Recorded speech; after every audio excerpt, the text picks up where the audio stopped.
Hey, it's Jacqueline here from Sign Jacqueline. It's been a hot minute since I last posted a video on YouTube, like 3 years maybe.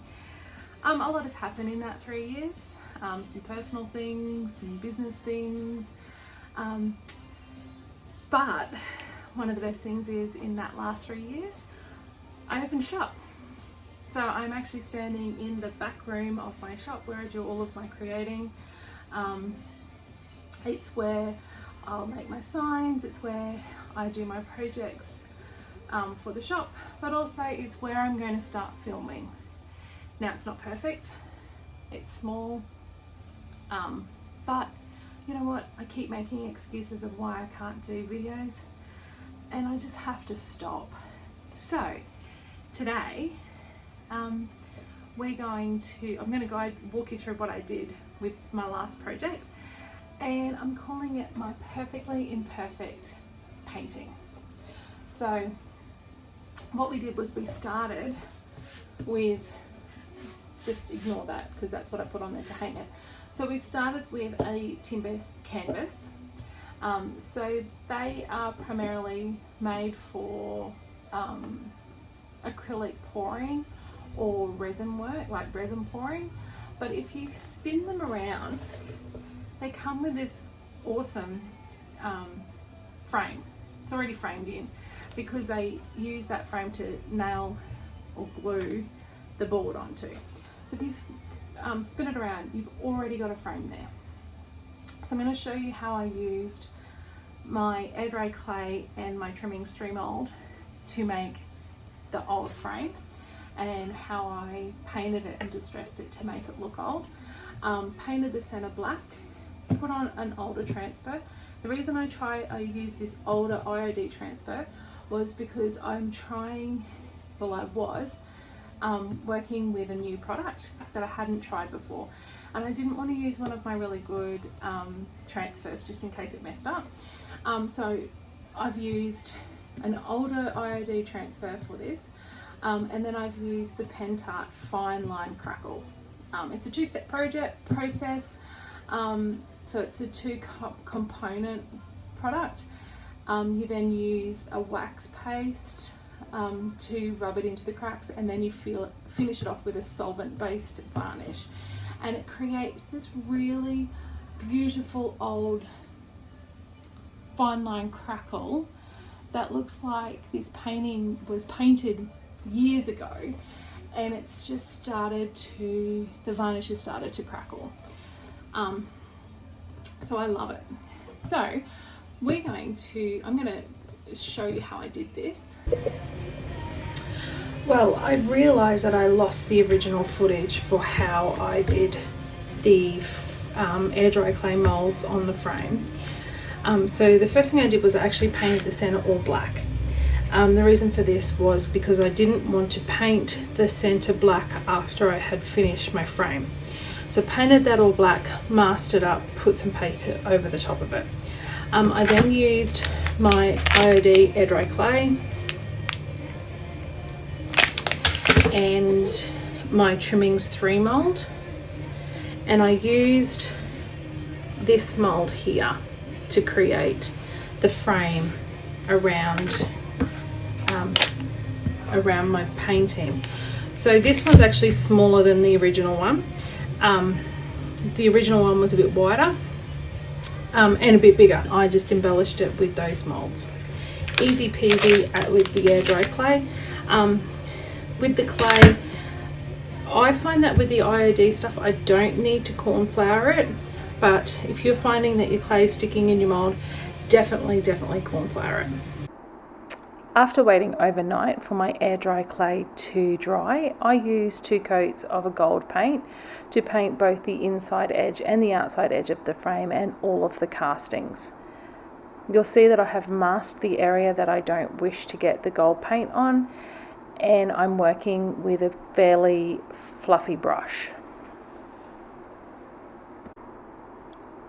Next I took my transfer. As I mentioned in the intro video, this is an older transfer from one of, it was called Ladies in Waiting. It's one of 4 of the roses in that transfer set. As you can see, I've trimmed out what I don't need of the transfer, and I'm just placing it onto my canvas the way that I'd like it positioned, and I'm just removing the backing sheet and rubbing it over with my hands first. I then take my applicator stick and I rub over the whole transfer, making sure that all of the little bits are adhered. If you find that some of your the little pieces of the transfers are not sticking, you can just lay that transfer back down and rub again. I then take a cut off piece of the top sheet of the transfer and rub over it, and then I go over with my hands as well. So one of the reasons I haven't been making YouTube videos is because I want everything to be perfect and look perfect. Now, if you have a look around the small room that is my workspace at the shop, you'll notice that it's far from perfect. I have a mess here because they're all the projects that I need to be doing. I have signs there that I need to make. This is all my paint, this tiny room. But I want to point out my shirt. I'm perfectly imperfect, and that is okay. I find that trying to be perfect in this world and creative is really hard. We can't be creative and perfect. We can't be a perfectionist and be creative. Being a perfectionist stifles our creativity. And I really, really want everybody just to try something different. Enjoy what they're doing, and it doesn't have to be perfect. I was only talking to a friend today about this because she says, I'm in awe of you, Jacqueline, because you are so creative. And I'm like, if only you knew the struggles within, and the fact that I feel like sometimes I am a fraud because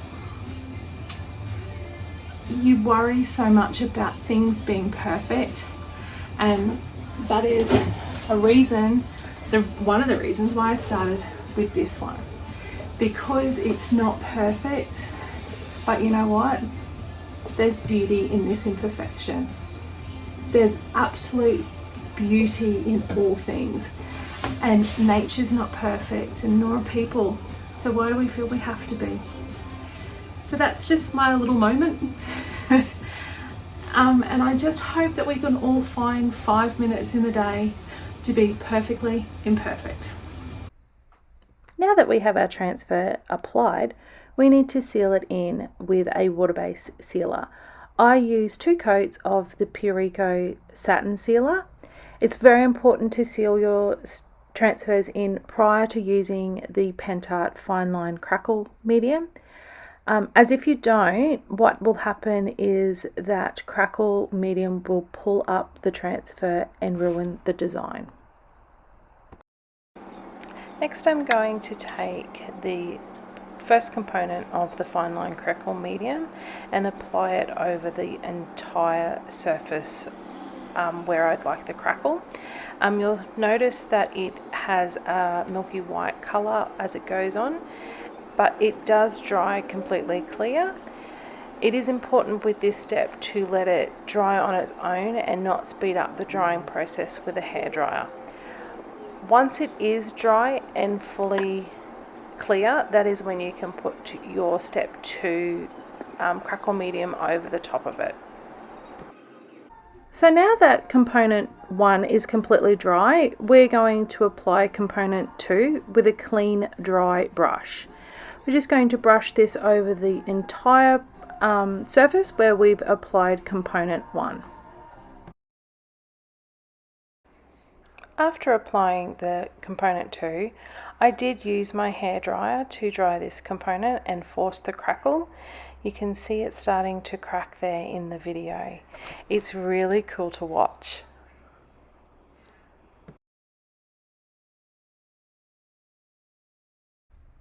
As the step 2 component is now dry, we're going to use Pentart's Antique Paste in white to rub into the surfaces and really pay attention to rubbing them into the depths of the crackle. You'll see that I'm using a gloved hand here. That's not necessary. I just find it's easier for cleanup for me, particularly while I'm at the shop and if somebody walks in. It's very important at this step to make sure that you're using a clean, dry rag to remove the excess, and even a little bit of terps. You do not want to use a baby wipe or anything wet to remove the excess wax, because this will actually turn the crackle component gummy and it'll affect its drying properties. So you'll see that I'm just buffing that in and making sure that the haze of the white is all gone. And I just keep repeating that process until the whole surface is covered with the white wax paste. Next, we're going to take Pentart's solvent-based varnish to seal the entire project. It is important that this step is a solvent-based varnish, as a water-based sealer will turn the project gummy. The final step to the project is to take Pureco sepia stain and glaze and antique the frame. I'm taking a fluffy brush and really making sure that I'm getting into the low points of the mold with the stain and glaze, and then I'm going to take a clean dry chucks to remove the excess from the tops. I really only want the stain to sit in the lower spots to mimic an aged patina.